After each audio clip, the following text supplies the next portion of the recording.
And so the early church, right, experiences this great persecution under Nero. I know that, we talked about Paul, I think even was beheaded under Nero. And I think Peter as well. Yes.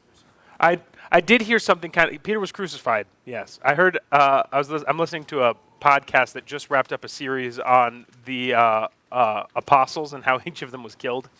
And it's super fun, I know. I have such a life. But they were talking about Peter getting crucified upside down, and they were actually not certain that he did get crucified upside down, because they were like, do you think the Romans cared that much? They're like, Peter's standing there, they're like, well, we're going to kill this guy. And he's like, wait. Before you kill me, can you just do it upside down so it's not like Jesus? Like, can you just take my last wish there? And they probably weren't super keen on that, and they probably just crucified him. But then story and tradition got into it. Talk about the evidence of his wife getting crucified too. I don't think so. But they verified that, they did also verify that Paul was beheaded in Rome under Nero, based on some studying. Art is a lie. Okay, so this week we're going to be looking into some of these early martyrs. These are most likely not people you've heard of, which is fine, right? Because we're going to be really, as we get going here, we're going to be hearing a lot of stories of people that we've not really heard of. And these are some early martyrs who are somewhat categorized as what you could call like a folk saint. And so what I mean by folk saint is that like, kind of like, what is it? Paul Bunyan, right? Or Johnny Appleseed. It was like, okay, was there a guy named Johnny Appleseed? Yeah, but like, did he plant all of the apple trees across the country? Like, no. Yes. There we go. I've tried. So there's So there's some lore, if you will, some creative storytelling, some folklore that goes into that. And so with the folk saints, some practices of Christianity recognize these people as saints. Some people don't. Some people believe their stories as fully factual. Some people don't. I'm not going to necessarily try to parse everything out here, but just knowing as we're going into these stories that there's an element of these stories that's probably very much true. There's also potentially some elements of these stories that could be not as historically accurate, but are still recognized as kind of, this is the story around this person, right? Like we talked about with, who was it a couple weeks ago? It wasn't Polycarp. It was it Ignatius? That Ignatius was claimed to be at where Jesus said, oh, children, come here. And it's like, well, we don't know for certain if that was him. He probably wasn't there. So similarly to that, right, we have some of these kinds of stories. So the first story is of Cecilia. So I'll just kind of read out the story. I think that's most of what this is, and then maybe we can think a little bit about it. But during the rule of the Roman Empire, Christians began to face unthinkable forms of persecution, burning at the stake, being fed to wild animals, and tortured and slaughtered. In this reign of terror arose the faithful martyrs. Cecilia was born into a noble family in Rome. She had made a vow to celibacy, but her parents forced her to marry a pagan. She set herself apart by singing a song to God in her heart. Cecilia, after being married, told her new pagan husband that if he respected her vow of chastity, he would not be punished by the angel that watched over her. He wanted to see the angel, so she told him he needed to be baptized. He did as she said and saw the angel. He was then martyred, followed by Cecilia, who was chopped in the neck 3 times, stayed alive for 3 days following, and asked the Pope to turn her home into a church, which it was. Whoa. And this is why we have parents in the class. So this is the story of Cecilia, right? She makes this vow, she makes this promise to God. Her family does not recognize the promise, right? Her promise is basically just that she doesn't want to get married.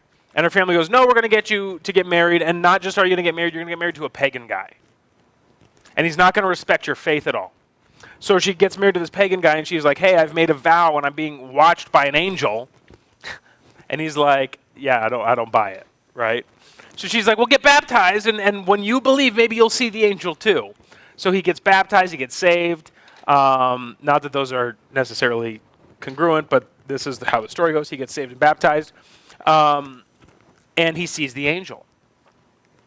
And then shortly after that, they're martyred for being very outspoken in their faith. Yeah, that's the story of Cecilia, guys. What? Cool, yeah. Any comments, thoughts, anything before we'll move on to the next one? I think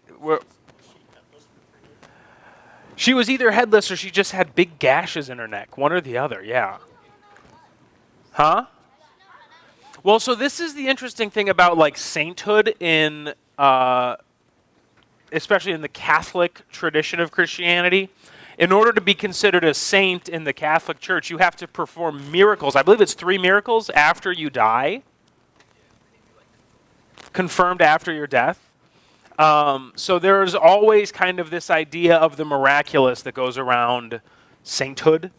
And so I think that's a piece of it with Cecilia, is that, yeah, she either should have died of blood loss or she should have died because she didn't have a head on her shoulders. But she didn't, again, according to the story. Yeah. So there you go. It's crazy. And any other thoughts before? Yeah, it's like that chicken with his head cut off. Yeah, right. Okay, we're going to jump into the next story then. Saturninus, which is quite the name. Right, Saturn. Anyone know about what Saturn is before we jump into it? Saturn, not just the planet. Oh, yeah? Yeah. So he's named after a Roman god, which makes me think he wasn't born to a Christian family, right? Saturn, yeah, Saturninus, yeah. So they would have put that in, like similarly to how, like, we, I don't know, name somebody after one of the apostles, right? Andrew or whatever. Similar idea. So Saturninus was a priest who was cornered to make a sacrifice for pagan gods, right? So he was probably raised by pagans, non-Christians, who named him after a pagan god. He gets saved, he becomes a priest, and then some people come up to him and they're like, hey, can you make a sacrifice to the pagan gods? He responded by saying that the pagan gods were devils and he would only worship God. So the pagans tied Saturninus to a bull and had him dragged down the streets. His head broke open on a rock and his brains fell out. Two women gathered his body and placed it in a wooden coffin and buried it. So, yeah. This is so inappropriate. Thank you. So with Saturninus here, right? Big notes are, he was probably raised a pagan, becomes a Christian priest, is asked to perform a sacrifice to the pagan gods. He responds to them by saying that their pagan gods are devils, right? They're just demons. I'm not going to make a sacrifice to demons, right? And so then they killed him, right? In a brutal, gruesome way. And this is, again, part of kind of understanding. It's just like normal people that come in and they just Probably, yeah. How did they get the bowl? They probably had a bowl, is my guess. So this is like normal in that. So this is the thing is, I don't think this was totally normal in the time. But that this is showing you how much people didn't like Christians. Right? Because Saturninus, if he's not going to be, Nobody likes us. well, in early Rome, right? People didn't like the Christians because they were upsetting the pagan gods. If you upset the pagan gods, that means that our harvests aren't going to be as plentiful. That means we might not win at war. That means that we might get more sicknesses. That means that we might have less livestock or cattle. That means we might have less wealth or money or luxury. Don't mess with the gods, was the heart of the people in Rome. Suddenly the Christians come in and they're doing what Saturninus is doing, and they're saying, we're not going to make sacrifices to the pagan gods, right?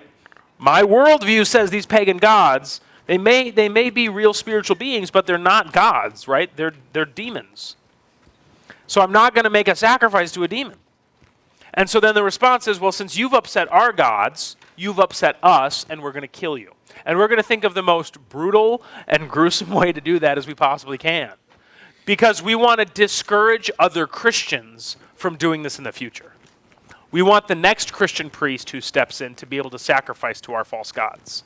Want to tell us about the most brutal thing? Why don't they just become priests? Who? People that killed the guy for being a priest. Because they're pagans. That means that they'd have to become Christians. They don't want to be Christians. They just want Christians who will stay in their corner. And why don't they just like give them a punishment, not kill them? Because he made the gods mad. But they're not real. Well, they think they're They real. are the gods. They think they're real. I'm trying to think if there's like a modern equivalence to this. Well, the guy who They're dragged technically his saying sword. they are the gods. Like, what are the gods of our culture? How do they choose if the gods are mad or not? I'm trying to think if there are gods of our culture. Self? Like, almost in a sense, social media, self-promotion. I don't get it. You think about like, so for example, as this is actually a good one. I'll take this as self and social media. We'll put it in kind of a little bubble there. I've got a friend who's on no social media, and most of the people around look at him and go, "Why are you not on social media?" Right? Like, you should be on social media. That's what we're all doing. You should be on social media. And he's like, "Well, I just don't think the Lord wants me on there. I don't think it'll be good for me to be on there." Okay, that's fine. This isn't me talking. I have social media. Oh, Jim. Yes, this is Jim. No. Jim doesn't have social media, but it's not Jim. But the idea that like you look weird or you don't fit in with culture now because you're not doing the things that our culture wants you to do. You're not promoting yourself or building your own brand or things like that. I don't know. That's not maybe the best example, but it's kind of an example of this idea. Okay, we'll jump into Lawrence. Lawrence is one of my favorites. Lawrence the deacon. So Lawrence, the deacon of Rome, was a pain in the side of the Roman Empire. Under his leadership, the church in Rome was able to help the orphans and widows better than any government programs. So he told the people that the government wanted to take their money, so why not hide it within the church where we could actually help people? This extreme benevolence caused the Roman government to execute Lawrence. They lit a fire under a metal sheet and laid him on it, cooking him alive. He's reported to have lifted up his head and said, "This side is well done, you can turn me over," mocking those who killed him. This side told us you can turn me over. This side's well done, you can turn me over. Probably. That's my guess. So this is a good side note too. In Catholicism, Lawrence is the saint of bakers He was well done. Medium rare. and of stand-up comedians, which is you did him dirty on that one. So right, this is the crazy thing in my mind about Lawrence, right? Lawrence is saying, hey, the Roman government it wants to take your money, and they're not actually going to help people with it. The church, we're actually going to help people with it. Give us your money. You can hide your money here. And so people would hide their money in the church, and the church built this benevolence program, right? They would help people who needed financial help, who needed food help, who needed shelter, things like that. And they did it better than any government programs at the time could do. So this made the government upset, right? They're like, well, the church shouldn't be the ones that people are going to for help. We should be the ones people are going to for help. This is what the government is saying. So the government's like, let's get rid of Lawrence. He's the mastermind behind this whole thing. Let's get rid of him. And so they cooked him alive, more or less. Exactly. I think it's okay to laugh with Lawrence because he's the saint of comedians. I don't know. But the thing that I find so fascinating here, right, is that even to this day, right, the church practices benevolence. right? We still even at Calvary, right? We have a food pantry, we have a clothes closet, we have a benevolence fund for people who have needs that arise. This isn't a new thing that we've started doing recently. This is a thing that's been happening forever. And I was actually, this is just if we're doing the modern comparison thing from the last one, I'll do it again here really quick, because I was thinking about this last night. With a lot of people right now with the government shutdown, and their SNAP is running out, their food stamps are running out, how cool would it be for the church to step in and say, well, we won't shut down. We've got food, we've got clothing, we've got stuff for you. You can come here. Let us be those hands and feet of Jesus right now as people need it desperately, right? Let's do what Lawrence did and out-benevolence the government. To me, the Lawrence is so inspiring as well because he's a deacon. He's not actually like a formal churchman. He's not a clergyman. He's not a priest or a bishop or anything like that. He's just a guy who volunteers in the church, and he gets killed for it. And so it makes me think as well of like, we have deacons at Calvary who help with different things, right? Like our parking lot on Sunday mornings is all of that is put together by a deacon, and it's like a job. You know, they spend hours setting it up, training the volunteers. They're needing to know where do the cones go? How do we direct people? How do we make sure that our attendants look happy when people come in and they're smiling or waving at cars and that kind of a thing? It's like a job, and we've said this is like a job, but it's not a job that we can staff, so can we get a deacon to step in and do this with that same kind of commitment, right? So it's that same kind of thing with Lawrence, that he's killed for volunteering, if you will, at his church. But again, how inspiring that is, even for me, to think, wow, I can serve God no matter what my capacity is. I can serve God in a really big way and impact culture for Him. They would still kill people Sure. today. Yeah, they do. What is it? In Nigeria, that's right. Yeah. They've killed 50,000 Christians, over 50,000 Christians. Over 100,000 Christians now in the last like 2 or 6. I was saying in the last few months, I know it was like a lot, though it ramped up in the last few months. So it's still happening today. There's a pastor in China that was just jailed for hosting his church. So yeah, it still happens. This kind of stuff still happens today. It doesn't happen as much in America, but it still happens. And it doesn't mean it couldn't happen in America. Yeah. So be encouraged, right? You're among the greats.